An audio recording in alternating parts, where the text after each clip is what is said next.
La charrette s'arrêta au portail de la ferme, alors que le soleil commençait déjà à décliner.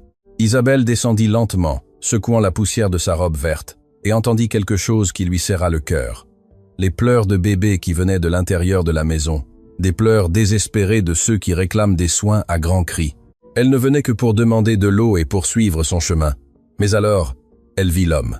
Jean apparut sur le perron, portant 2 petites créatures dans ses bras, une de chaque côté, essayant de les calmer toutes les 2 en même temps, tout en balançant son corps d'un côté à l'autre. Son visage était empreint d'une pure fatigue, la barbe longue, la chemise froissée, les yeux creux de quelqu'un qui n'avait pas bien dormi depuis des mois. Ce fut à ce moment-là, en voyant cet homme fort tentant d'être à la fois mère et père, qu'Isabelle inspira profondément et prononça les mots qui allaient changer 2 vies pour toujours. « Si le bon Dieu me permet de rester, je m'occuperai d'eux. » Et ce qui semblait n'être qu'un geste de bonté un après-midi ordinaire, mes amis, se transforma en l'histoire d'amour la plus improbable et la plus vraie que ces terres aient jamais connue. Si vous croyez que parfois Dieu met sur notre chemin exactement la personne dont nous avons besoin au bon moment, laissez votre « j'aime » maintenant. Abonnez-vous ici à la chaîne Histoire de campagne et activez la clochette pour recevoir des récits qui réchauffent le cœur. Et dites-moi en commentaire d'où vous nous regardez. Nous commençons. À la fin du 19e siècle, dans les régions isolées de France, des histoires comme celle-ci étaient courantes. Le chemin de terre serpentait entre des collines verdoyantes, traversant des fermes qui semblaient des îles de civilisation au milieu de la vaste campagne française. Isabelle avait voyagé 3 jours depuis qu'elle avait quitté le dernier petit village, n'emportant avec elle qu'une valise en cuir usé, le chapelet de sa mère et l'espoir tenace de celle qui croit encore que demain peut être meilleur qu'hier. Elle n'était pas du genre à pleurer, jamais. Quand la fièvre emporta ses parents le même mois, elle pleura 3 jours d'affilée puis sécha ses larmes pour toujours, ou du moins, c'est ce qu'elle pensait. Elle travailla chez Madame Dubois pendant 8 mois, cuisinant, lavant, prenant soin de la vieille dame, jusqu'à ce que son cœur décide de se reposer un dimanche matin. Les neveux vendirent tout, et Isabelle se retrouva de nouveau sur le chemin avec quelques pièces de monnaie dans la poche, et la douloureuse certitude qu'il n'y a pas de place sûre au monde pour une jeune femme seule et sans famille. La ferme de Jean apparut presque par hasard à la fin de cet après-midi d'août. Isabelle était fatiguée, assoiffée, les pieds endoloris dans ses bottines usées.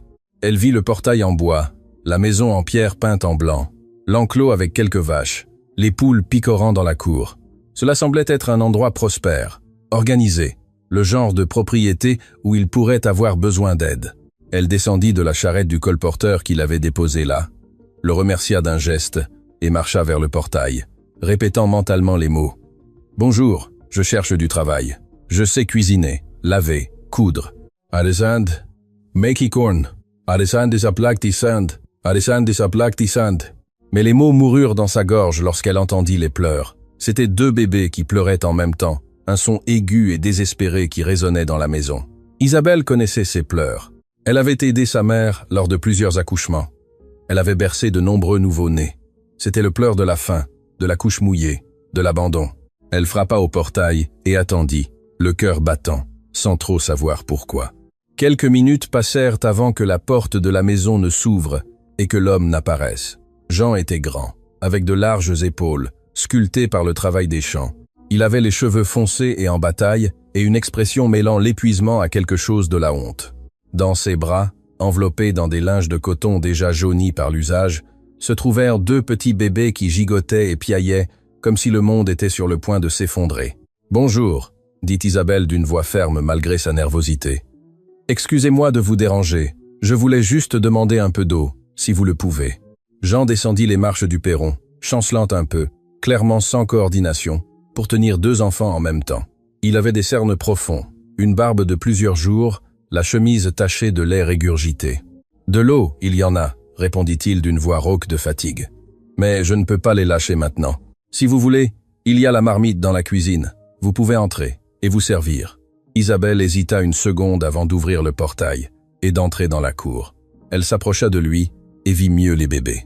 C'étaient des jumeaux, un garçon et une fille, à en juger par leurs vêtements différents. Ils ne devaient pas avoir plus de 4 ou 5 mois.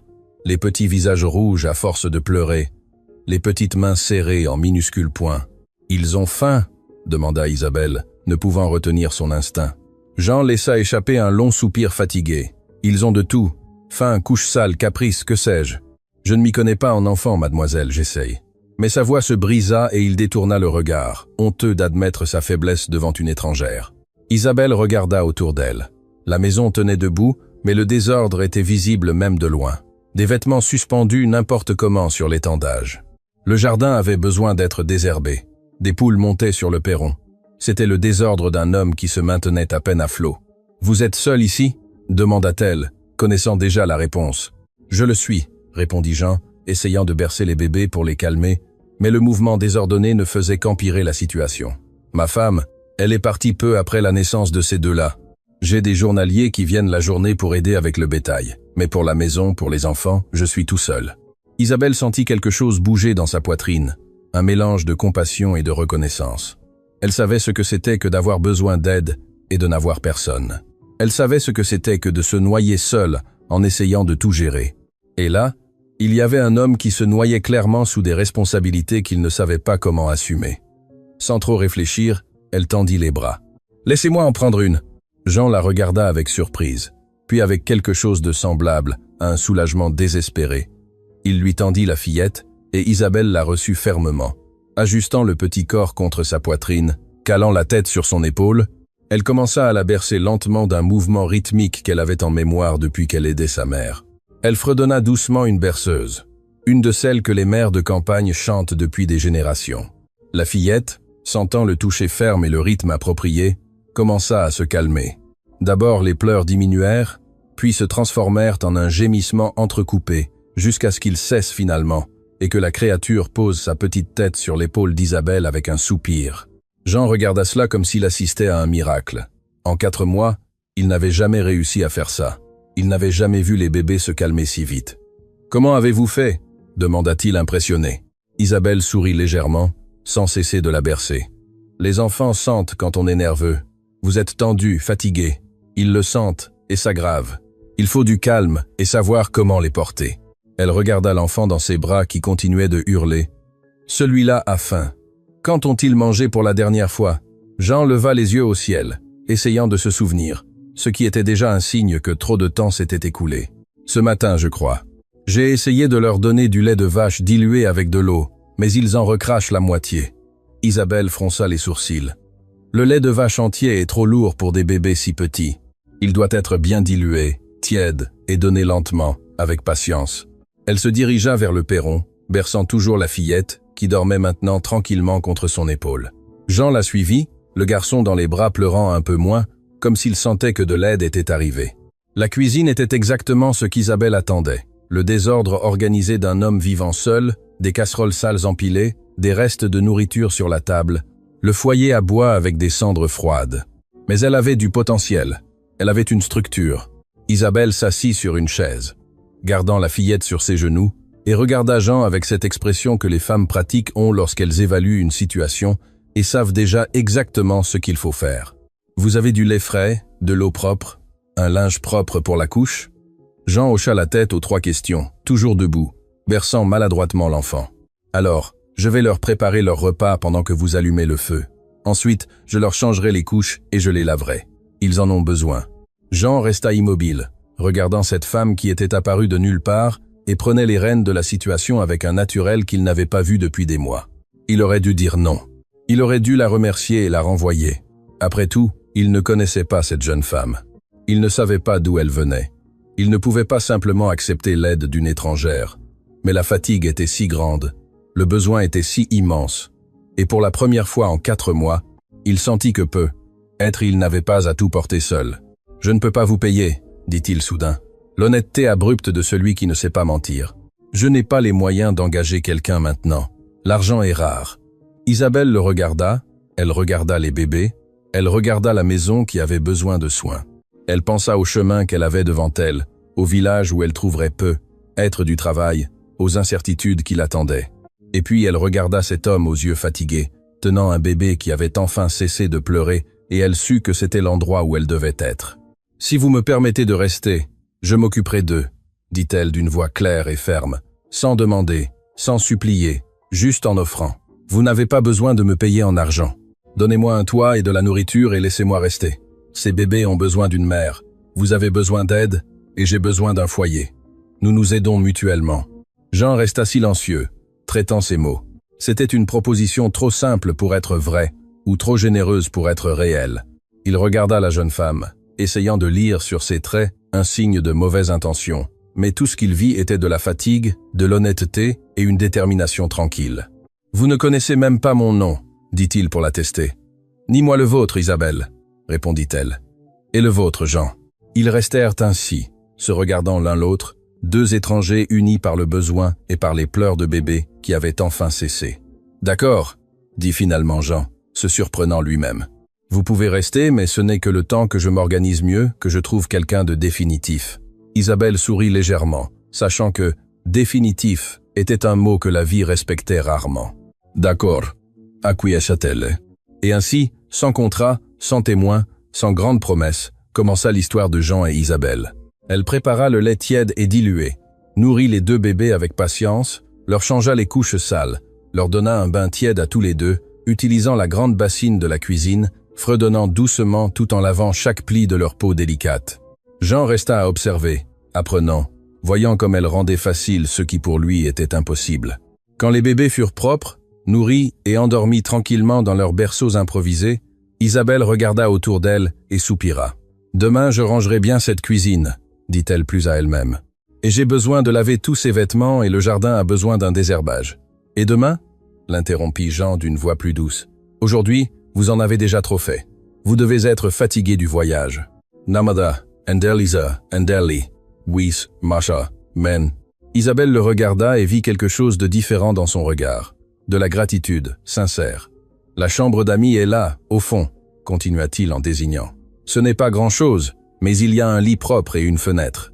Vous pouvez rester là. » Isabelle le remercia d'un geste et prit sa valise. La chambre était simple, en effet, mais elle avait un lit en bois avec un matelas de paille, un vieux coffre et une fenêtre qui donnait sur le potager. C'était plus que ce qu'elle avait eu ces derniers mois. Elle s'allongea, habillée, épuisée, et écouta les sons de la nuit à la campagne. Les grillons chantant, le vent dans les arbres, le mugissement lointain d'une vache. Et pour la première fois depuis longtemps, Isabelle s'endormit en sentant que être elle avait trouvé un endroit où appartenir. Dans la cuisine, Jean prépara un café léger et s'assit à la table, regardant les berceaux où ses enfants dormaient tranquillement pour la première fois depuis des semaines.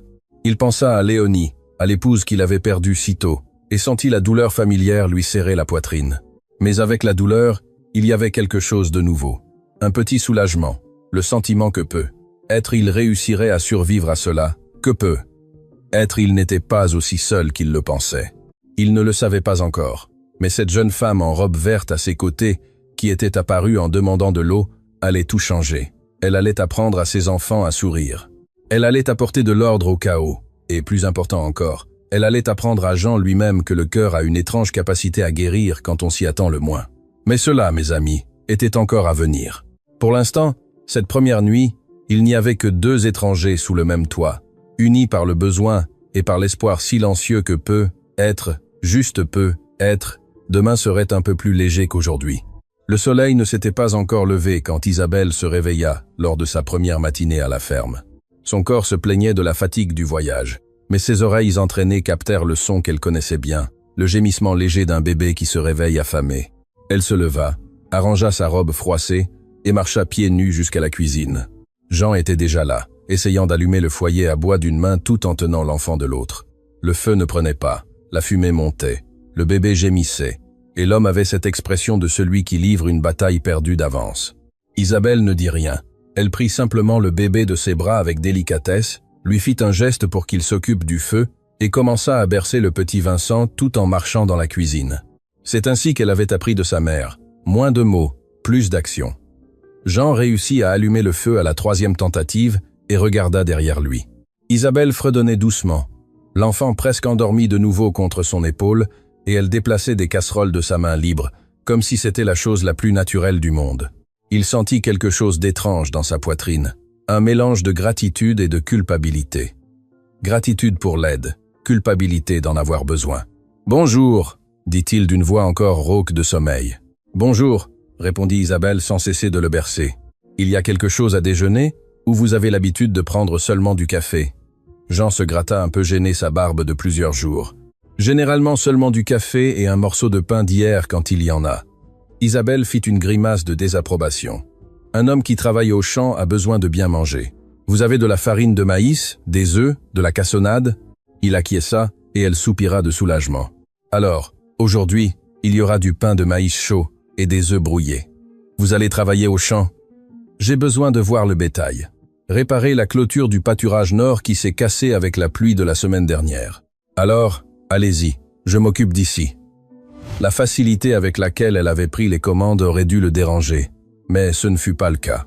Jean prit son café léger, observa Isabelle préparer la pâte du pain de maïs avec des mouvements sûrs et décida de faire confiance. Il sortit pour les champs alors que le soleil commençait à dorer l'horizon, et pour la première fois depuis des mois, il ne porta pas les bébés attachés à son dos dans des porte-bébés improvisés. Il les laissa avec elle et alla travailler vraiment, sans avoir à s'arrêter à chaque pleur, sans avoir à courir à la maison à chaque instant. Le travail se déroula différemment ce jour-là. Jean répara la clôture, vérifia les vaches, traita celles qui en avaient besoin, parla avec les 2 journaliers qui arrivèrent pour aider au semail. Les hommes furent étonnés de l'absence des bébés. « Vous avez trouvé une nourrice, patron ?»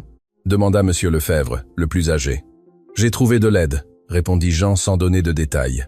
Et les hommes n'insistèrent pas, car à la campagne on apprend à respecter le silence des autres. Quand Jean revint pour déjeuner, la transformation de la maison le prit par surprise. La cuisine était propre, organisée, sentant la vraie cuisine. Isabelle avait préparé du riz, des haricots, un ragoût de courge à la viande séchée. La table était mise avec une nappe, des assiettes et des couverts à leur place. Les bébés dormaient tranquillement dans les berceaux qu'elle avait traînés près de la fenêtre où entrait la brise fraîche de l'après-midi. « Asseyez-vous » dit-elle, retirant son tablier et servant le repas. Jean s'assit un peu maladroitement, n'étant pas habitué à être servi. Quand il goûta la nourriture, il sentit un nœud dans la gorge. C'était assaisonné à point, chaud, fait avec soin. C'était le genre de nourriture que Léonie faisait, le genre de nourriture qui transforme une maison en foyer. Il mangea en silence, et Isabelle respecta ce silence, se servant ensuite et mangeant debout, appuyée sur le comptoir, comme le font les femmes qui ne se sentent pas encore maîtresses de l'espace. « La nourriture est bonne », dit Jean finalement en nettoyant son assiette. « Merci. »« De rien », répondit Isabelle, et après une pause, « J'ai trouvé des vêtements de bébé dans le coffre du salon. C'est pour les jumeaux. » Jean acquiesça, la mâchoire tendue. C'était ma femme qui les avait faits avant leur naissance. Je n'ai pas eu le courage de les utiliser. Isabelle mesura ses mots avant de parler. « Si vous me permettez, je les laverai et les leur mettrai. Les vêtements qu'ils portent sont très usés. » Il resta immobile un long moment, regardant son assiette vide. Utiliser les vêtements que Léonie avait brodés avec tant d'amour semblait trahir sa mémoire. Cela semblait admettre que la vie continuait sans elle. Mais en même temps, leur refuser cela à ses enfants, c'était leur refuser le dernier cadeau que leur mère leur avait laissé. « Vous pouvez les utiliser », dit-il à voix basse, se levant de table. « Je retourne au champ. » Et il sortit rapidement avant qu'Isabelle ne puisse voir l'émotion sur son visage. Les jours passèrent à ce nouveau rythme. Une routine qui s'installa sans avoir besoin de beaucoup de mots. Isabelle se réveillait avant le soleil, allumait le feu, préparait un café fort et une nourriture abondante, nourrissait les bébés, changeait les couches, les baignait, chantait des berceuses tout en faisant le ménage. Jean travaillait au champ, rentrait pour les repas, voyait ses enfants propres et heureux et sentait que le poids sur ses épaules s'allégeait un peu chaque jour.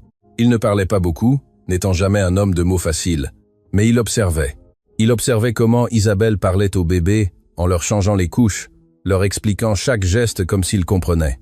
Il observait comment elle chantait doucement en étendant le linge, des mélodies anciennes qu'il n'avait pas entendues depuis l'enfance. Il observait comment elle rangeait la maison avec soin, respectant les objets de Léonie, sans essayer d'effacer sa présence.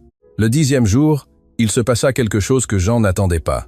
Il était sur le perron, ajustant des harnais, quand il entendit un rire aigu, cristallin, de bébé découvrant la joie. Il lâcha le cuir et courut à l'intérieur. Dans le salon, Isabelle était assise par terre, les jambes croisées, avec Vincent sur ses genoux. Elle faisait des grimaces amusantes, cachait son visage derrière ses mains et apparaissait soudainement. Et l'enfant riait. Il riait de ce rire savoureux qu'ont les bébés. Anne, allongée sur une couverture à ses côtés, gigotait en l'air essayant d'attirer l'attention. Jean resta immobile à la porte, le cœur serré d'une manière différente. Ses enfants riaient. En 4 mois de vie, il n'avait jamais entendu ce son. Il avait entendu des pleurs, des gémissements, des balbutiements, mais jamais des rires. Et là, c'était provoqué par cette jeune femme qui était arrivée il y a moins de 2 semaines et connaissait déjà ses enfants mieux que lui. Isabelle remarqua sa présence et s'arrêta un peu gênée. « Excusez-moi, je faisais trop de bruit. »« Non, » dit Jean, la voix plus émue qu'il ne l'aurait voulu. « Ne vous arrêtez pas, ils sont heureux. » Elle sourit, un petit sourire, mais sincère, et recommença à faire des grimaces. Vincent rit de nouveau, et cette fois Anne laissa échapper un petit rire aussi. Jean s'assit sur la chaise à bascule qui avait été celle de Léonie et resta là, simplement à observer cette scène qui semblait si simple, mais qui représentait tant. La vie revenant dans cette maison, la joie remplissant les coins que la tristesse avait occupés si longtemps, il ne savait pas nommer ce qu'il ressentait, mais il savait que c'était important, que c'était nécessaire, que c'était dangereux, car s'habituer à cela signifiait que le perdre ferait mal. Et Jean avait déjà trop souffert. La première difficulté survint un après-midi de marché au village. Jean devait vendre des fromages et acheter des provisions, et Isabelle demanda à l'accompagner. Elle avait besoin de fils à coudre et de tissus pour faire de nouvelles couches. Ils partirent tous les 4. Jean menant la charrette, Isabelle à ses côtés, tenant Anne et Vincent dans un panier à l'arrière. Le village n'était pas grand, être une 50aine de maisons autour de l'église et de la place principale. Jean connaissait tout le monde, et tout le monde connaissait sa tragédie, la jeune épouse perdue à l'accouchement. Alors, quand ils arrivèrent sur la place et que les gens virent le veuf avec une jeune femme à ses côtés, les commérages commencèrent immédiatement. Madame Leclerc, la femme du forgeron, fut la première à s'approcher. « Jean, quelle surprise de te voir au village. Et qui est cette demoiselle ?»« C'est Isabelle, elle m'aide avec les enfants, » répondit-il formellement. Les sourcils de Madame Leclerc se haussèrent. « Elle vit à la ferme ?» Le ton était chargé d'un jugement mal dissimulé. « Elle vit, » confirma Jean, durcissant la voix, « parce que j'avais besoin d'aide et elle de travail. »« Y a-t-il un problème, Madame Leclerc ?» La femme recula un peu, mais ne se rendit pas. « Problème? Il n'y en a pas, mais les gens parlent, n'est-ce pas, Jean? Une jeune femme célibataire vivant avec un jeune veuf. Ce n'est bon ni pour sa réputation, ni pour la tienne. » Isabelle, qui était restée silencieuse jusque-là, parla pour la première fois. « Ma réputation, madame, est celle d'une femme travailleuse et honnête, et celle de monsieur Jean est celle d'un homme droit qui élève seul 2 enfants et avait besoin d'aide. Si les gens veulent médire de ceux qui travaillent et prennent soin d'enfants, le problème n'est pas le nôtre, mais celui de ceux qui ont la langue leste et la tête vide. » La réponse fut si ferme et rapide que madame Leclerc resta sans voix. Jean dissimula un sourire, et ils continuèrent leur chemin, mais le mal était fait. Pendant tout le marché, Jean sentit les regards, entendit les chuchotements. Les femmes regardaient Isabelle avec méfiance. Les hommes la regardaient avec une curiosité malveillante. Il vit quand monsieur Auguste, le propriétaire du magasin, fit un commentaire à voix basse à son aide, et les 2 rirent en regardant dans leur direction. Il sentit la colère monter, mais la ravala. Cela ne valait pas la peine de se quereller avec tout le village. Ils achetèrent le nécessaire en silence et retournèrent à la charrette. Sur le chemin du retour, Isabelle était trop silencieuse. Jean remarqua la tension dans ses épaules, la façon dont elle tenait Anne avec plus de force que nécessaire. « Ne faites pas attention à ce qu'ils ont dit, » dit-il quand ils furent déjà sur la route. « Les gens du village sont comme ça, ils parlent de tout et de tout le monde. »« Je me fiche de ce qu'ils disent de moi, » répondit-elle d'une voix contrôlée. « Mais je ne veux pas que vous ayez des problèmes à cause de moi si vous préférez que je m'en aille. »« Non, » la coupa Jean plus vite qu'il ne l'aurait voulu. « Je ne préfère pas, vous restez. » Le silence qui suivit fut différent des autres. Il avait un poids, une conscience que cette situation n'était pas simple, n'était pas seulement employeur et employé, n'était pas seulement une aide temporaire, c'était quelque chose qui devenait nécessaire, important et donc dangereux. Quand ils arrivèrent à la ferme, Isabelle emmena les bébés à l'intérieur et Jean s'occupa du cheval.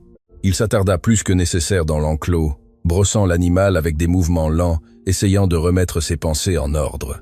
Que faisait-il? Laissant une jeune femme qu'il connaissait à peine vivre chez lui, prendre soin de ses enfants, occuper l'espace qui avait été celui de Léonie. Mais en même temps, comment nier que la vie s'était améliorée? Que ses enfants étaient heureux, que lui-même réussissait à respirer pour la première fois depuis des mois. Quand il entra dans la maison, l'odeur du dîner le reçut. Isabelle avait préparé un bouillon de bœuf aux légumes. Un pain frais refroidissait sur la table. Les bébés étaient dans leur berceau, propres et satisfaits.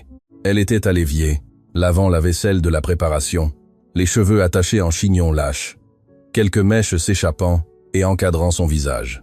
Pour la première fois, Jean la regarda vraiment, non pas comme la jeune femme qui était venue aider, mais comme une femme.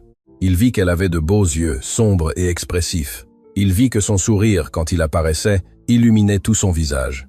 Il vit qu'elle avait des mains délicates, mais fortes, des mains de celle qui ne craint pas le travail acharné, et il sentit quelque chose bouger dans sa poitrine, quelque chose qu'il n'avait pas ressenti depuis si longtemps qu'il en avait oublié le nom. Effrayé par sa propre pensée, il détourna rapidement le regard. « Je vais me laver les mains pour dîner », marmonna-t-il, et sortit dans la cour arrière. Ils dînèrent en silence cette nuit-là, mais c'était un silence différent, chargé de choses non dites. Après le repas, Isabelle ramassa les assiettes et Jean resta à regarder le feu mourir dans le foyer à bois. « Isabelle », l'appela-t-il soudain.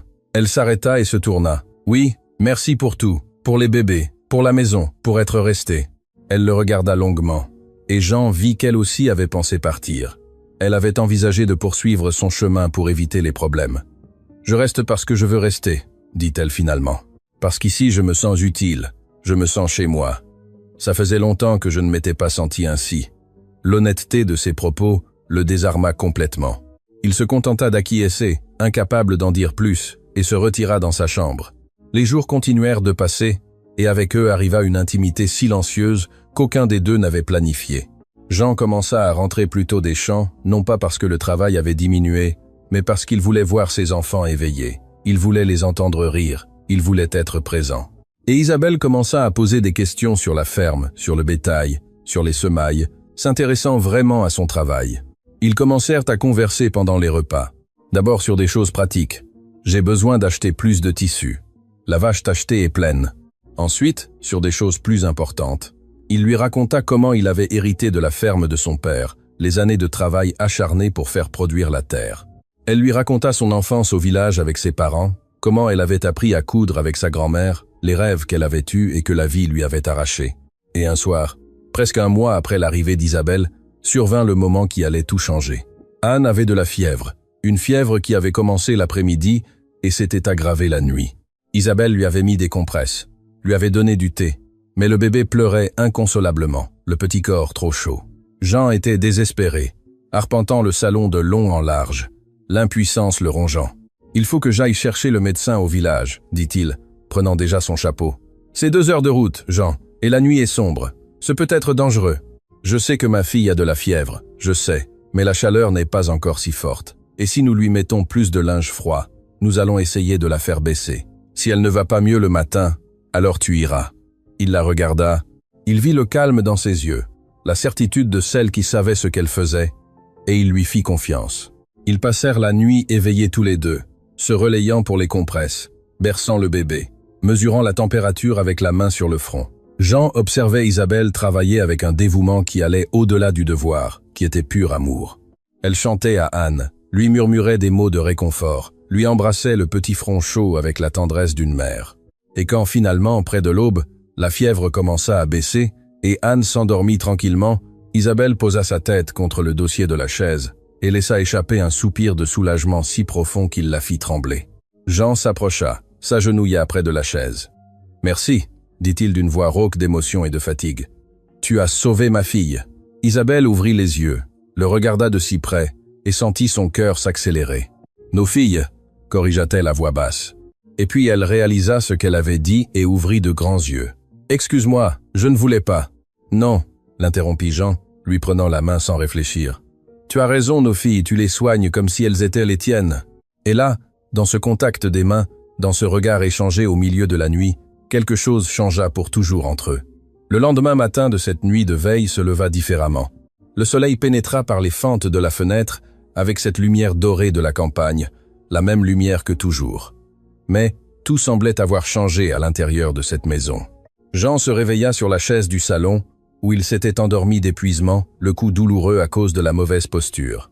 La première chose qu'il fit fut de regarder le berceau d'Anne. La fillette dormait tranquillement, la respiration calme, sans trace de fièvre. Isabelle était déjà dans la cuisine, même après avoir passé la nuit éveillée, préparant le café et pétrissant le pain. Quand elle vit Jean entrer, elle lui sourit, fatiguée mais soulagée. La fièvre est complètement passée, elle va bien. Jean sentit ses genoux fléchir de gratitude. Il s'approcha du foyer. Il resta là, debout, ne sachant que faire de ses mains, avec les mots qui s'obstinaient à rester coincés dans sa gorge. « Isabelle, commença-t-il d'une voix plus basse que d'habitude. « À propos de la nuit dernière, à propos de ce que tu as dit. » Elle l'interrompit rapidement, repétrissant avec une force inutile, les yeux fixés sur son travail. « J'ai parlé sans réfléchir, Jean. Je sais que ce sont tes filles, que je ne suis que. »« Tu n'es que rien du tout, » la coupa-t-il, les surprenant tous les deux par sa fermeté. « Tu es la personne qui s'occupe d'elles comme personne d'autre, qui perd le sommeil pour elles, qui les aime. » Le mot « aime » resta suspendu dans l'air comme une confession dangereuse. Isabelle cessa de pétrir, les mains couvertes de farine tremblant légèrement. « Oui, je les aime, » admit-elle à voix basse, sans le regarder. « Je sais que je ne devrais pas. Je sais que je n'ai pas le droit, mais je ne peux pas m'en empêcher. Elles sont entrées dans mon cœur dès le premier jour. »« Pierre, Paul Dude, Pierre, Paul Dude. » Jean fit un pas de plus vers elle, si près qu'il pouvait sentir la chaleur du foyer à bois, l'odeur du pain cru, son odeur de lavande et de soin. « Et moi ?» demanda-t-il d'une voix rauque. « Moi aussi, je suis entré ?» Isabelle leva enfin les yeux, et ce que Jean vit là lui fit oublier comment respirer. Il y avait de la peur, oui, mais il y avait aussi de l'espoir, du désir, quelque chose de si profond qu'il n'avait pas besoin de nom. « Jean ?» commença-t-elle. Mais elle ne put continuer car sa voix lui manqua. Il leva la main lentement, comme celui qui approche un animal effrayé, et lui toucha le visage avec des doigts sales de terre des champs, laissant une marque sur sa peau claire. « Je ne sais pas quand c'est arrivé, » avoua-t-il. « Je ne sais pas si c'était en te voyant prendre soin de mes enfants, ou rire seul en étendant le linge, ou en te disputant avec Madame Leclerc. Je sais seulement que quand je pense à ton départ, je ressens un nœud dans la poitrine que je n'avais pas ressenti depuis. » Il ne termina pas la phrase, mais ce n'était pas nécessaire. Isabelle comprit, depuis Léonie. Et c'était précisément là que résidait le problème, dans le fantôme délicat de la femme qui avait été épouse, mère, maîtresse de cette maison. « Tu l'aimes toujours », dit Isabelle, non pas comme une accusation mais comme un fait. « Je l'aimerai toujours », répondit Jean avec une honnêteté brutale. « Elle m'a donné mes enfants, elle m'a donné des années heureuses. Il n'y a aucun moyen d'effacer cela, aucun moyen de faire comme si cela n'avait pas existé. » Isabelle acquiesça, voyant la douleur traverser son visage. « Je sais, et je n'essaierai jamais de prendre sa place, Jean. Je n'essaierai jamais de te faire l'oublier. »« Il ne s'agit pas d'oublier, » dit-il, la main toujours sur son visage. « Il s'agit de continuer à vivre. Il s'agit de permettre au cœur de guérir et de ressentir à nouveau. Tu m'as appris cela sans le savoir. Tu m'as appris que je peux honorer le passé sans mourir avec lui. » Le moment était sur le point de se transformer en quelque chose de plus grand. En un baiser, peut être en une déclaration définitive. Quand Vincent commença à pleurer dans la chambre, les pleurs arrivèrent comme un seau d'eau froide, les ramenant tous deux à la réalité. Isabelle s'écarta rapidement, s'essuyant les mains sur son tablier, le visage rougi de honte et de confusion. « Je vais voir Vincent !» murmura-t-elle, et sortit presque en courant de la cuisine. Jean resta là, debout, la main toujours suspendue en l'air où il avait touché son visage, le cœur battant à tout rompre. Ce qu'il faisait était trop tôt, trop incorrect, trop compliqué. Mais en même temps, pour la première fois depuis des mois, il se sentait vraiment vivant. Il ressentait quelque chose au-delà de la douleur et de la fatigue, et cela l'effrayait plus que toute autre chose. Les jours suivants furent étranges, remplis d'une nouvelle tension qu'aucun des deux ne savait comment gérer. Ils s'évitaient, sans vraiment s'éviter. Ils ne parlaient que le nécessaire, mais se surprenaient à échanger des regards quand ils pensaient que l'autre ne voyait pas. Jean passait plus de temps au champ, ne rentrait que pour les repas, mangeait rapidement et repartait. Isabelle s'occupait des bébés et de la maison, travaillant plus que nécessaire, comme si la fatigue physique pouvait faire taire les pensées confuses. C'est dans ce climat tendu qu'apparut la deuxième difficulté, et cette fois-ci, elle était plus grande que les commérages du village. Elle était réelle, elle était dangereuse, et elle avait le visage de la famille. Un jeudi après-midi, une calèche élégante s'arrêta au portail de la ferme. Ce n'était pas une calèche de gens ordinaires, c'était une de celles avec un blason sur la portière, tirée par des chevaux bien soignés.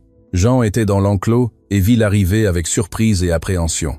De la calèche descendit une dame d'environ 60 ans, vêtue de noir de la tête aux pieds, avec un voile de veuve et une posture de celle qui était habituée à être obéie.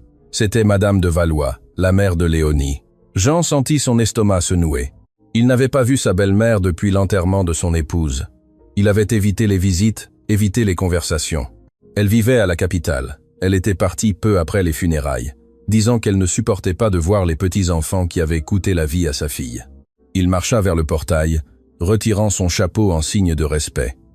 Madame de Valois le salua d'une voix contrôlée. « Quelle surprise de vous voir ici !» La vieille dame le regarda avec ses yeux bleus et froids que Léonie avait hérités, mais sans la douceur de sa fille. « Jean !»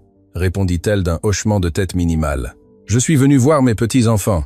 Je crois que le temps du deuil a été suffisant pour que je puisse enfin bien les connaître. » Il ouvrit le portail et l'accompagna jusqu'à la maison, le cœur serré.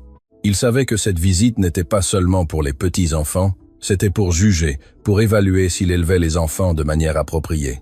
Quand ils entrèrent dans le salon, Isabelle était assise par terre, jouant avec les jumeaux. Vincent essayait de ramper. Anne applaudissait et riait. La scène était d'une pure joie domestique, mais elle se figea dès l'instant où Madame de Valois entra. Isabelle se leva rapidement, arrangeant sa robe, les yeux grands ouverts. Jean fit les présentations d'une voix tendue. « Madame de Valois, voici Isabelle. Elle aide avec les enfants. Isabelle, voici la grand-mère des jumeaux. » Les deux femmes se mesurèrent en silence. D'un côté, la dame élégante en deuil éternel. De l'autre, la jeune femme simple en robe usée mais propre. « Aide !» répéta Madame de Valois, la voix chargée de sens. « Je comprends. Et elle vit ici à la maison ?» « Elle vit, confirma Jean avant qu'Isabelle ne puisse répondre, dans la chambre d'amis. La vieille dame marcha vers les bébés, s'agenouilla avec difficulté et les examina d'un œil critique. Elle leur toucha les petits visages, vérifia leurs vêtements, constata la propreté de leurs ongles, leurs cheveux peignés. Vincent, toujours plus sociable, lui sourit. Anne se recroquevilla, méfiante. « Ils sont bien soignés », admit finalement Madame de Valois, et il y avait une surprise sincère dans sa voix. Je m'attendais à les trouver différents. Isabelle se mordit la langue pour ne pas répondre, mais Jean remarqua la tension dans ses épaules. « Isabelle s'en occupe avec beaucoup d'affection, dit-il. Ils sont sains, heureux. » Madame de Valois se leva, nettoyant sa jupe avec des gestes précis. « Puis-je vous parler en privé, Jean ?» Ce n'était pas une requête, c'était un ordre. Il regarda Isabelle, qui prenait déjà les bébés dans ses bras, et suivit sa belle-mère sur le perron. Dehors, la porte fermée, Madame de Valois alla droit au but. « Depuis combien de temps cette jeune femme est-elle ici ?»« Presque 2 mois. »« Et cela vous semble approprié, Jean, une femme célibataire vivant avec un jeune veuf ?» La colère commença à monter, mais il la contrôla. « C'est approprié quand l'alternative était de laisser mes enfants sans les soins adéquats pendant que je travaille. Isabelle est arrivée quand j'en avais le plus besoin. »« J'en suis sûr, » dit la vieille dame avec un sourire amer. « Mais les apparences comptent, Jean. Que va penser la gente? Que vont-ils dire de la mémoire de ma fille? Avec tout le respect que je vous dois, Madame de Valois, la mémoire de Léonie n'est pas irrespectée. Isabelle prend soin de ses enfants avec l'amour que Léonie leur aurait porté. Elle fait la cuisine que Léonie faisait, elle entretient la maison comme Léonie l'entretenait. S'il y a quelqu'un qui honore votre fille ici, c'est Isabelle. » Le silence qui suivit fut lourd. Madame de Valois étudia le visage de son gendre. Elle y vit la détermination, la défense farouche. « Elle vous plaît, n'est-ce pas ?» conclut la vieille dame, non comme une question. Jean ne répondit pas, mais le silence fut une réponse suffisante. « Vous êtes amoureux d'elle. »« J'apprends à revivre, » répondit-il avec précaution. « Ce n'est pas la même chose qu'oublier Léonie, mais c'est trahir sa mémoire sitôt. » L'accusation fut comme une gifle. Jean sentit le sang lui bouillir. « Léonie n'aurait pas voulu que je meure avec elle, Madame de Valois. Elle n'aurait pas voulu que ses enfants grandissent sans amour, sans joie, avec seulement un père fantôme.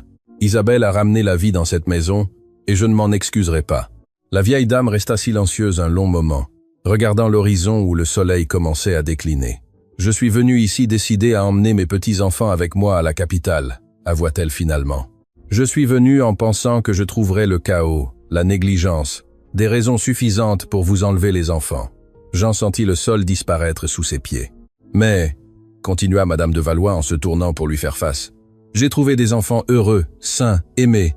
J'ai trouvé une maison qui fonctionne, qui a de la chaleur humaine, et, aussi difficile que cela me soit d'admettre, j'ai trouvé une jeune femme qui prend soin de mes petits-enfants, comme si c'était vraiment les siens. » Elle fit une pause, les yeux larmoyants pour la première fois. « Ma fille a bien choisi son mari. Vous êtes un homme bon, Jean. Et si cette Isabelle vous rend heureux, vous et mes petits-enfants, alors être-ce ce que Léonie aurait voulu. » Sa voix se brisa à la fin, et la vieille dame dut s'appuyer sur la colonne du perron. Jean, surpris par la vulnérabilité soudaine, lui toucha l'épaule avec délicatesse. « Madame de Valois, les jumeaux sont vos petits-enfants. Vous pouvez toujours leur rendre visite quand vous voulez. Vous pouvez faire partie de leur vie. Vous n'avez pas besoin de les emmener pour être présente. » La vieille dame essuya ses larmes avec un mouchoir en dentelle. « Je sais, C'est juste que Léonie me manque tellement, Jean. Et voir ses enfants, c'est revoir ma petite fille. Elle me manque aussi, admit-il d'une voix étranglée. Tous les jours. Mais j'ai appris que manquer ne signifie pas cesser de vivre. Ils restèrent là sur le perron, deux cœurs en deuil trouvant du réconfort l'un dans l'autre, jusqu'à ce que Madame de Valois se remette. Je resterai à l'auberge du village quelques jours. Je veux passer du temps avec mes petits-enfants avant de retourner à la capitale. Mais elle regarda Jean sérieusement. Si vous allez de l'avant avec cette jeune femme, faites-le bien. Épousez-la. Donnez-lui le respect qu'elle mérite. Ne la laissez pas vivre dans l'ombre de ma fille comme une concubine honteuse. Les mots étaient durs, mais le conseil était judicieux. Jean acquiesça, comprenant. Quand Madame de Valois fut partie, Jean rentra à la maison et trouva Isabelle dans la cuisine, les mains tremblantes en épluchant des pommes de terre. Elle avait tout entendu. Les minces murs de la maison ne gardaient pas de secret. Elle allait emmener les bébés, murmura Isabelle. Les larmes coulaient enfin. Elle allait les emmener et je ne les reverrai plus jamais. Jean s'approcha, la tourna par les épaules et fit ce qu'il avait voulu faire pendant des semaines. Il la tira dans une étreinte serrée, accueillant ses pleurs contre sa poitrine. Elle ne les emporterait pas. Je ne laisserai jamais personne séparer cette famille. Isabelle s'accrocha à lui, pleurant toute la peur accumulée, toute l'insécurité de ne pas avoir de droit sur les enfants qu'elle aimait. Et Jean, tenant cette femme qui était devenue essentielle, sut que la décision était prise. Il ne pouvait plus la reporter. Il ne pouvait plus faire semblant que c'était temporaire. Cette nuit-là, après que les bébés se furent endormis et que la maison fut silencieuse, Jean demanda à Isabelle de s'asseoir avec lui sur le perron.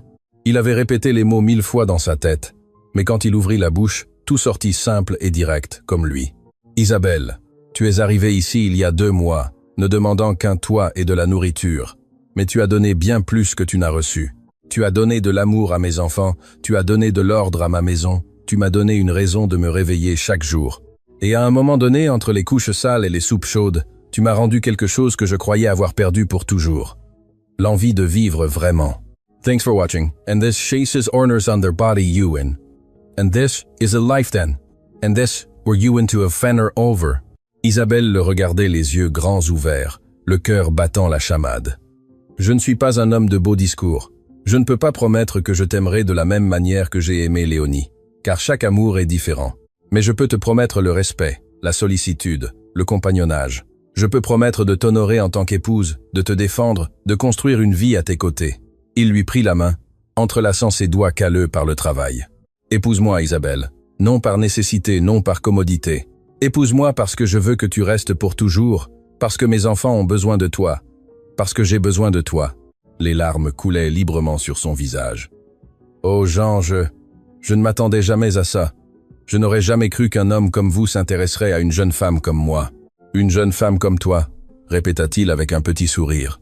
C'est exactement ce dont j'ai besoin. Forte, courageuse, aimante. Alors, acceptes-tu?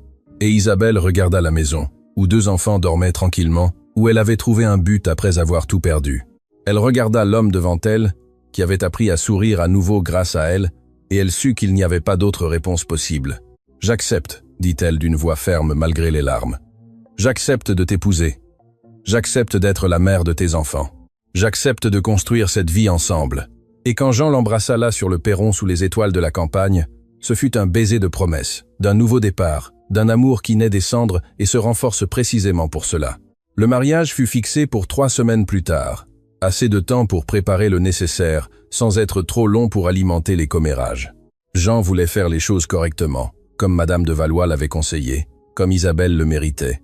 Ce ne serait pas une grande fête. La ferme se remettait encore économiquement, et le deuil récent de Léonie exigeait de la discrétion.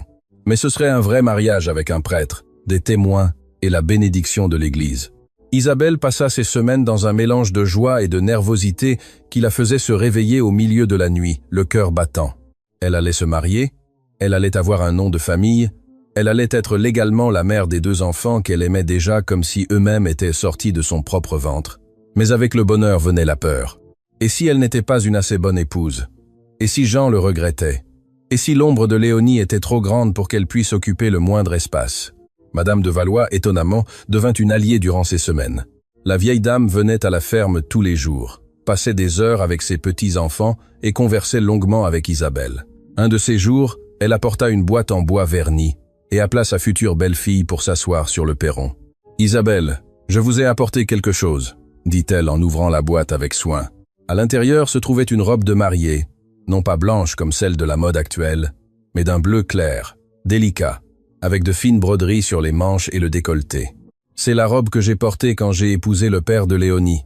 Ensuite, elle a été la sienne quand elle a épousé Jean. Et maintenant? Sa voix trembla légèrement. J'aimerais qu'elle soit la vôtre. Isabelle ouvrit de grands yeux, touchant le tissu avec révérence. Madame de Valois, je ne peux pas. Cette robe est un souvenir d'elle. C'est un souvenir de Léonie, et cela le restera, répondit la vieille dame avec fermeté. Mais les souvenirs ne servent pas à être enfermés dans un coffre. Ils servent à vivre, à avancer. Vous allez épouser le mari de ma fille. Vous allez élever ses enfants. Porter cette robe n'est pas effacer Léonie, c'est l'honorer. C'est continuer l'histoire qu'elle a commencée. Les larmes tombèrent avant qu'Isabelle ne puisse les contrôler. Elle étreignit la vieille dame avec force, et Madame de Valois lui rendit l'étreinte avec une émotion qu'elle montrait rarement. « Prenez bien soin d'eux », murmura la grand-mère contre les cheveux de la jeune femme. « Prenez soin de Jean et de mes petits-enfants et soyez heureuse, ma fille. Vous méritez d'être heureuse. » Cette nuit-là, Isabelle essaya la robe seule dans sa chambre. Elle lui allait parfaitement, comme si elle avait été faite pour elle. Elle se regarda dans le petit miroir embué et ne vit pas une remplaçante, mais une continuation, une nouvelle opportunité pour que cette robe voie la joie, pour que cette maison ait de l'amour, pour que ses enfants aient une mère. Le jour du mariage se leva sous un ciel bleu et un air frais de septembre. La cérémonie serait simple à l'église du village, seulement avec les témoins nécessaires. Madame de Valois, Monsieur Lefebvre et son épouse, et le curé qui connaissait Jean depuis l'enfance. Isabelle se prépara tôt avec l'aide de Madame de Valois, qui insista pour coiffer la mariée et lui attacher les cheveux avec des fleurs d'oranger qu'elles avaient coupées dans le potager de la ferme. Quand elle fut prête, elle se reconnut à peine. La robe bleue mettait en valeur ses yeux sombres. Les cheveux relevés laissaient voir son cou délicat. Les fleurs lui donnaient une fraîcheur juvénile. Elle était magnifique, elle était heureuse, elle était effrayée. Jean attendait déjà à l'église, portant le même costume qu'il avait porté lors de son propre mariage avec Léonie. Il le savait. Il savait que certaines personnes pourraient le juger, mais pour lui cela avait un sens.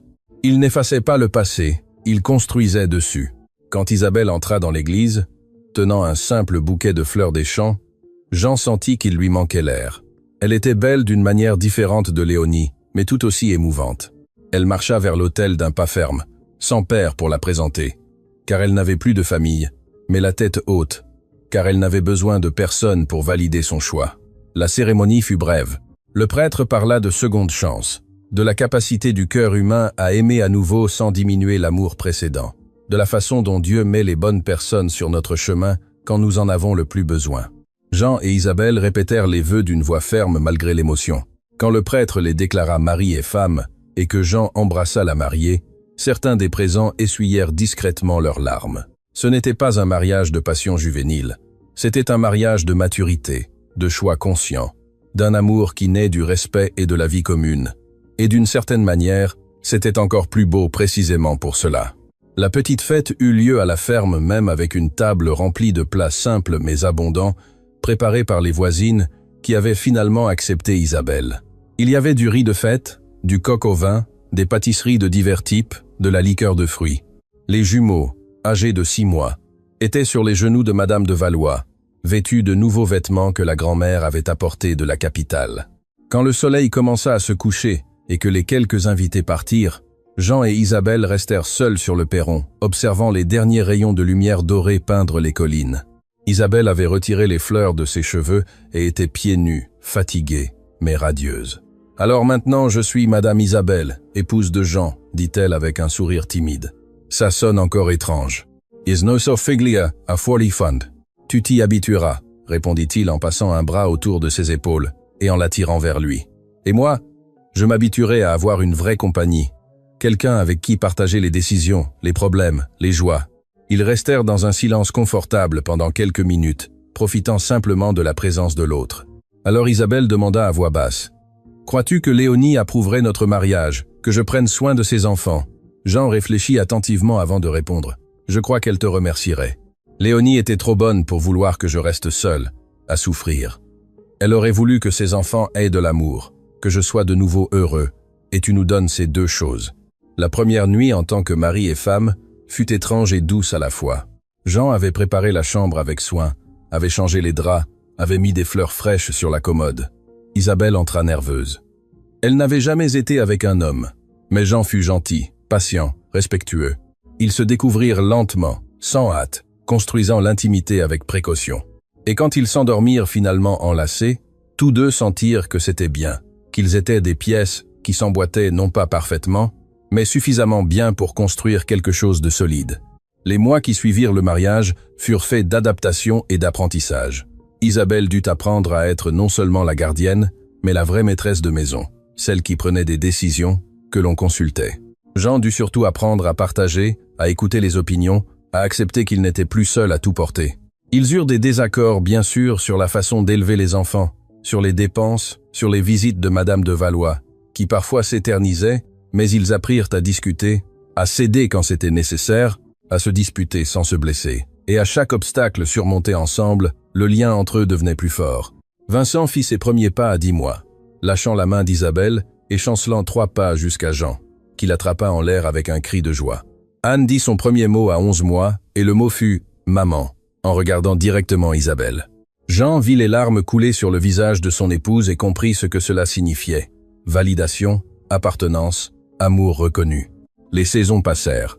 L'hiver arriva avec ses nuits froides où la famille se blottissait près du foyer à bois, Jean racontant des histoires inventées, tandis qu'Isabelle brodait des petits vêtements pour les jumeaux. Le printemps arriva avec des fleurs dans le jardin qu'Isabelle avait planté, avec les bébés rampant dans la cour sous le regard attentif de leurs parents. L'été arriva avec une récolte abondante, avec la ferme prospérant à nouveau, avec des projets pour l'avenir. Et un soir d'été, près d'1 an et demi après l'arrivée d'Isabelle à la ferme, eut lieu la conversation qui allait tout changer à nouveau. Jean était sur le perron, affûtant des outils, quand Isabelle s'assit à ses côtés avec cette expression qu'il avait appris à reconnaître. Elle avait quelque chose d'important à dire. « Jean, il faut que je te raconte quelque chose », commença-t-elle, les mains nerveuses sur ses genoux. Il lâcha immédiatement l'outil, inquiet. « Qu'est-ce qui se passe? Tu es malade? »« Non, ce n'est pas ça, » elle inspira profondément. « C'est que nous allons avoir besoin d'un nouveau berceau. Les jumeaux sont déjà trop grands. Ils ont besoin de lits plus grands. » Jean fronça les sourcils confus. « D'accord, je peux leur faire de nouveaux lits, mais pourquoi avons-nous besoin d'un nouveau berceau ?» Et alors il comprit.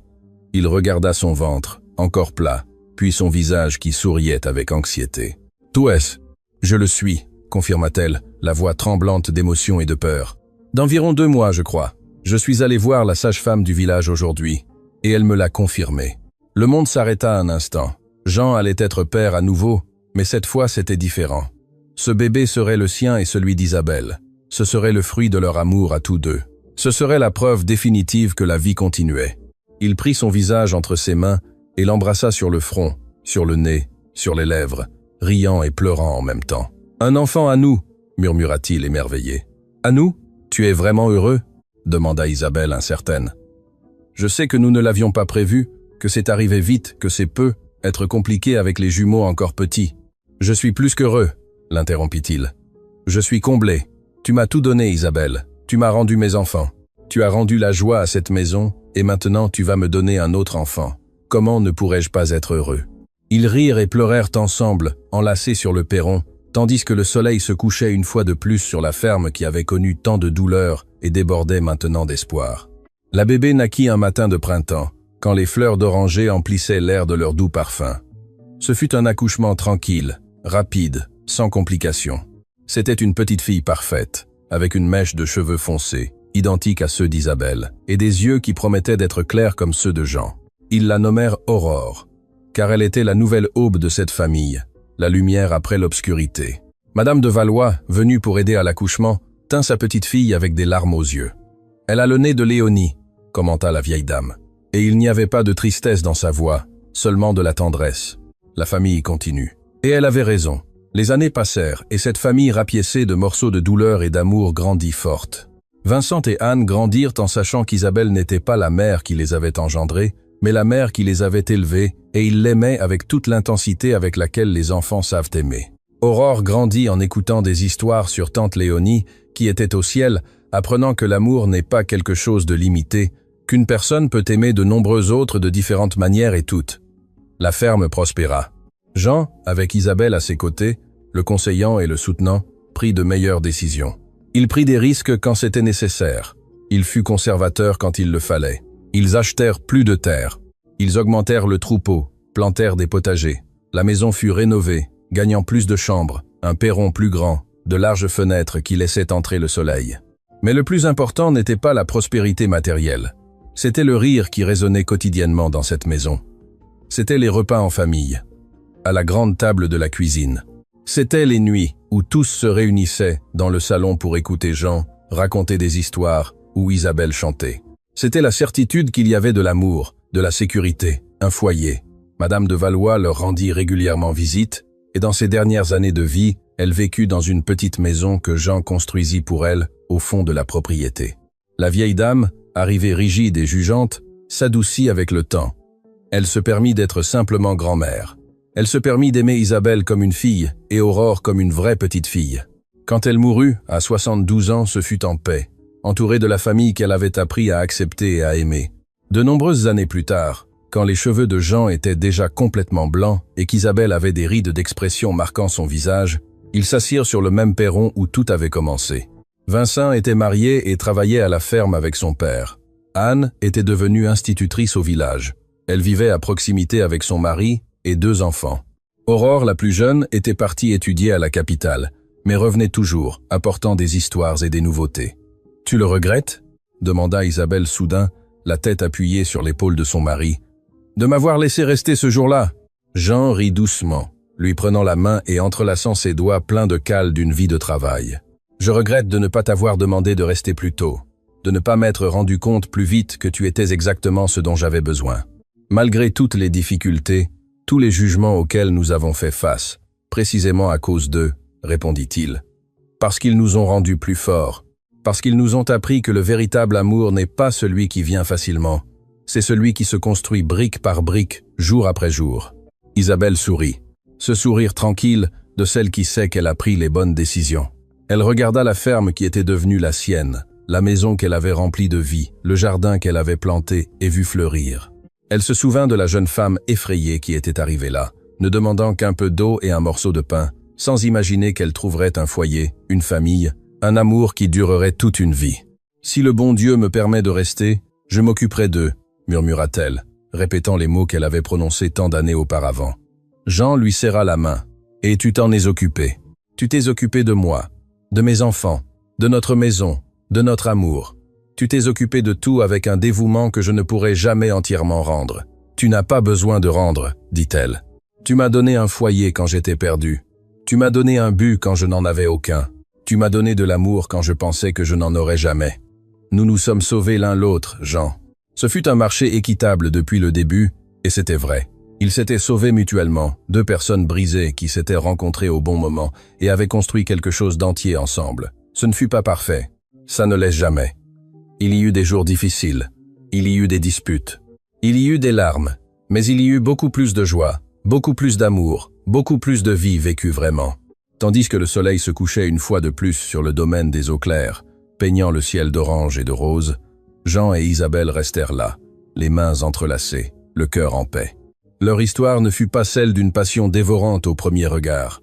Ce fut une construction quotidienne, un choix renouvelé chaque matin, un amour qui grandit lentement, mais prend des racines si profondes qu'aucune tempête ne peut l'arracher.